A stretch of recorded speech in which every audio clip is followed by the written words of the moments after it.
Cocktails and Cannabis, Saturday night, fucking tradition. We are back. Welcome to the show. Show where I smoke a joint and make a drink. No, this is not marijuana. I don't smoke. I don't do THC. This is hemp. So, Facebook, Instagram, YouTube, leave me the f*** alone because it's not weed. It does not get you high. It's strictly for relaxing. So I decided to put up a little poll on Instagram and Facebook, and I didn't say what it was for. I just put two choices, drunk uncle or busted banana. Didn't say what it was for, just threw it up there and let people vote, and everyone picked drunk uncle, not knowing what the hell they were voting for. Little did they know what they were voting on was what I was gonna make on camera.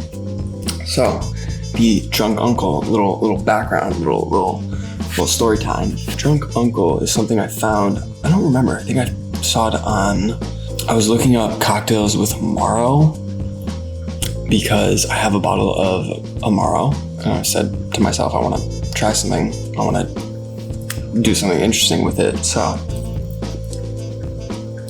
I came across the drunk uncle somewhere on the interwebs. So I came across the drunk uncle and I was interested, one, because it uses scotch, which unfortunately I don't have, but I do have something that'll do the job, which is this Suntory Toki Japanese whiskey. It's got a little peatiness, little bit of smoke. I'm not a big peaty anything fan. I like, when it comes to scotch, I'm super picky, so I think the Toki's gonna work well with this drink. So the original recipe, as mentioned, as I was saying, features 1.5 ounces of scotch, such as Bowmore or Lafarang. Not saying that right, as usual. It's okay. 3/4 ounce of Amaro, and then 3/4 ounce of Bianco Vermouth. I have the Bianco Vermouth, I have the Amaro. Very interesting that they're using the two of them together. So let's start, instead of me talking for 20 minutes and then making the drink, let's make the drink and we can chit chat as we do that. Mixing glass, jigger. I'm assuming you make cocktails, if you're watching this video, are interested in making cocktails. This is not sponsored or anything like that, but this is literally a $4 or $5, I think, jigger off of Amazon. It's the OXO brand, and I like it because it has your little measuring guides right there. And on this first side, you have a 1/4 ounce measure, a 1/2 ounce, and a full ounce measure. And these little rims allow you to measure out those exact measurements. And then on the other side, you have a 1/3 ounce, a 3/4 ounce, and a 1.5 ounce measurements with the little rims, and it's printed right there. So yeah, if you need a jigger, if you want to pick one up, I mean, this thing will last you literally forever. So even though the recipe calls for 1.5 ounces of scotch, like I said, I'm gonna use this Toki, but I'm gonna use it in conjunction with some bourbon. So I have this Elijah Craig bourbon right here. And what I'm gonna do is 1 ounce of the Elijah Craig and then 1 ounce of the Toki. The Toki is very noticeable when using a cocktail. That little bit of peaty, smoky spiciness. I enjoy it, but I don't want it to overpower the drink. So I'm gonna go with that 1-to-1 ratio of bourbon to the Toki. And let's give the Elijah a little taste on its own, shall we?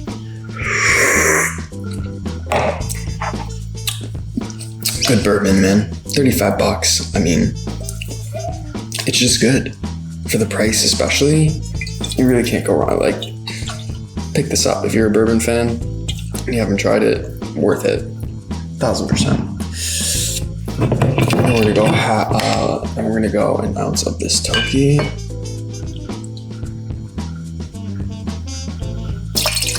Give that a little taste too.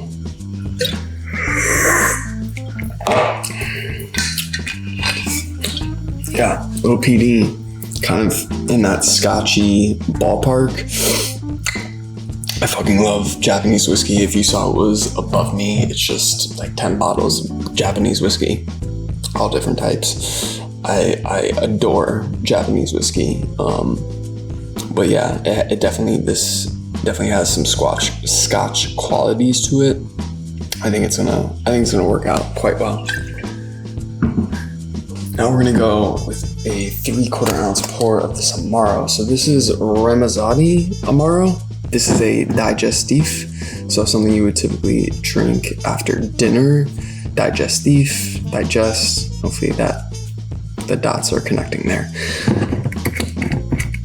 And what I find interesting about this, for me, it tastes like Dr. Pepper. Really interesting. So what I'm gonna do is, I'm gonna do the 3/4 ounce of the Amaro, and then I'm also gonna throw in one dash, because this is very powerful, of this cherry bitters, because I'm thinking in my head, it makes sense. Dr. Pepper kind of vibes from the Ramazzotti Amaro. So you think Dr. Pepper, you think Coca Cola, and if you've ever had a cherry Coke, I don't really have to spell it out. It just makes sense. Take that Dr. Pepper essence of the Amaro, pair it with the cherry bitters. It should work. We'll see. So, like I said, with this little jigger here, you just flip it over, and then you got your 3/4 ounce pour on the other side.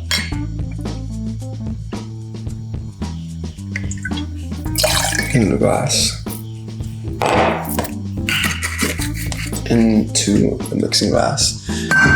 All right, next up, we're gonna take this Bianco Vermouth. You don't really see drinks where you're combining Amaro and a Bianco Vermouth.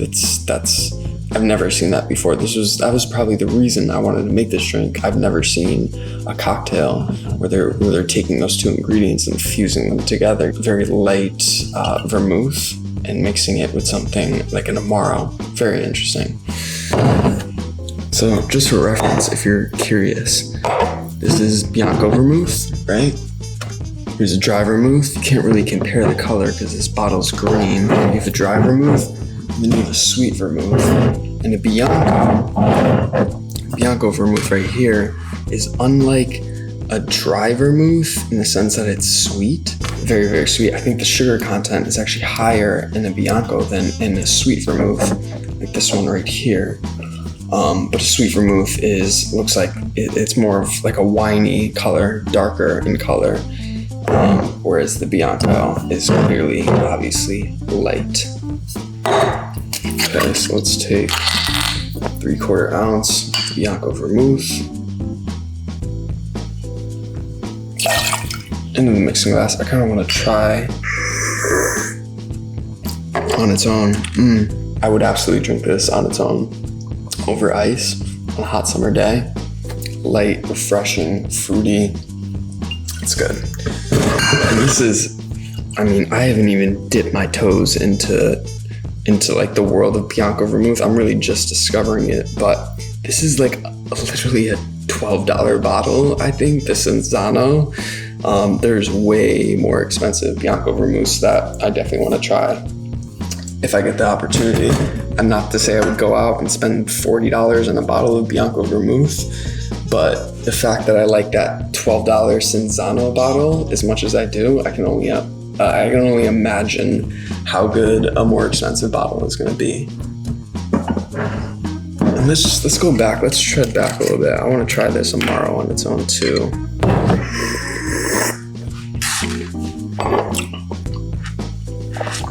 Syrupy, very sweet, sweeter than the Bianco, and it has that faint Coca Cola kind of doctor almost.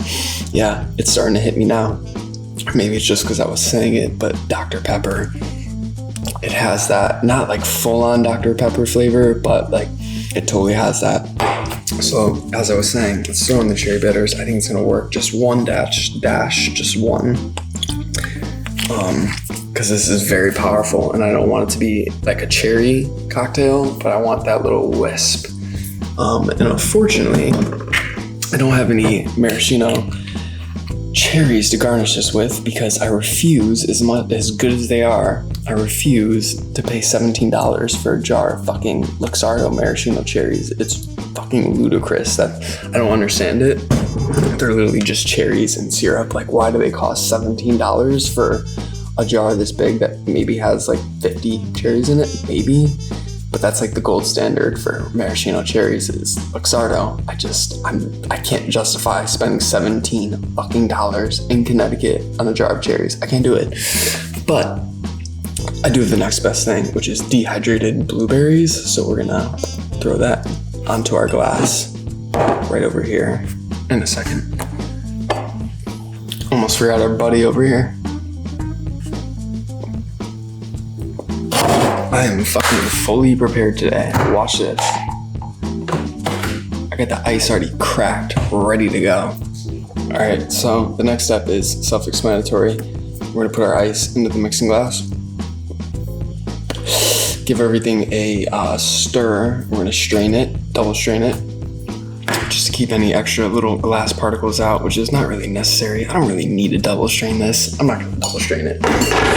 We're gonna normally strain it like a normal human. We're gonna strain it over a perfectly clear, beautiful, it doesn't look clear, but it is because it just came out of the freezer, of ice. Perfectly clear, homemade ice made using a cooler, like a $5 cooler off of Amazon. You can make clear ice. If anyone wants me to do a video on that, it's really fucking simple, but I'll do it if there's enough people that want to know how to make clear ice like this. 60 rotations. Trust me on this. The perfect dilution level, the perfect chill factor, 60 rotations with the ice.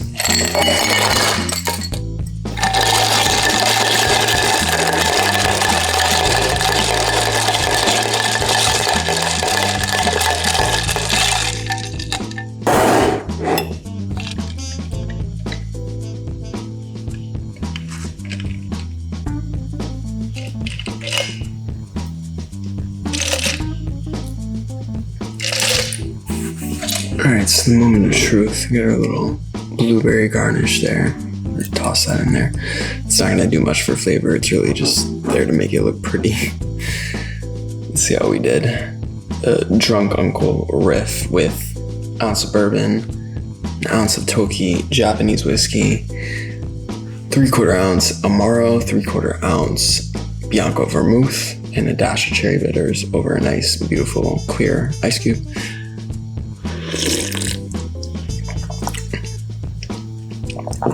Perfectly sweetened.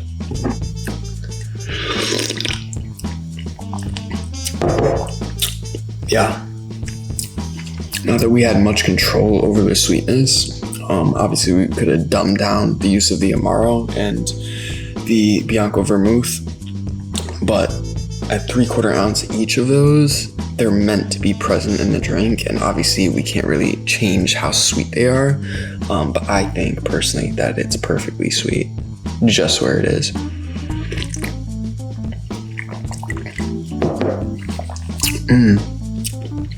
The dash of cherry, perfect. Two dashes would have been too much, definitely.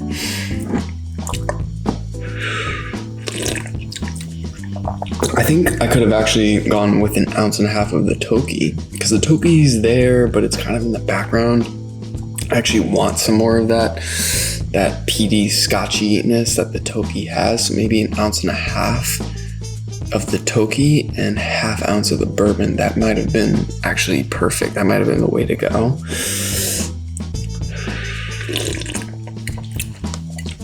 I do like it though. I don't know, it's kind of tough. I like it, but there's so much going on.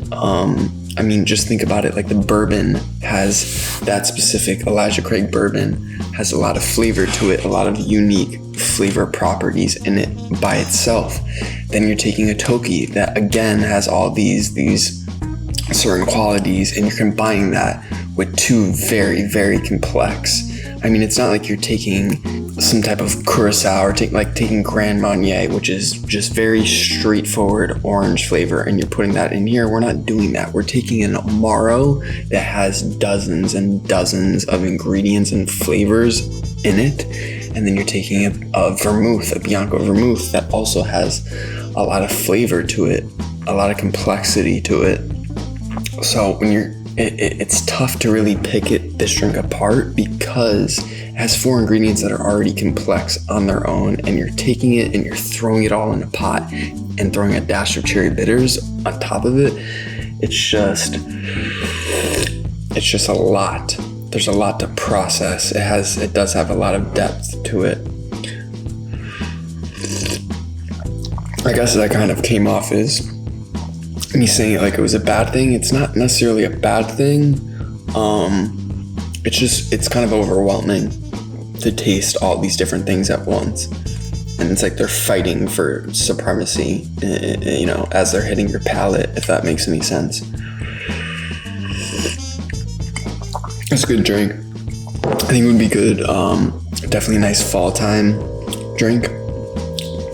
Nice winter time drink. I don't know that this is a summery drink. I like it. The drunk uncle riff. That's all I got to say. Would I make it again? I think I definitely would. I think I'll make this again sometime in like November. That'll be perfect for this. I dig it though. I'm not gonna give it a score, but I think this was a success. Yeah, just based off of that, if I would make it again, yeah, success. And even if I didn't like it, it was interesting getting to try Amaro and Bianco in a drink together. That's for sure. Look, hope you guys liked the video. Any questions on the drink or anything really cocktail related? I mean, I'm not an expert, but if there's any questions, feel free to drop a comment. If there's some type of drink you think I should 1,000% I need to make on video, let me know. What's your favorite cocktail? Drop a comment. I'm doing these every Saturday, so by all means. And if you like the video, there's that little like button. It's literally a click, or if you're on your phone, a tap away. That's all I got though. Thank you for watching. Much love and cheers to you. I'm out.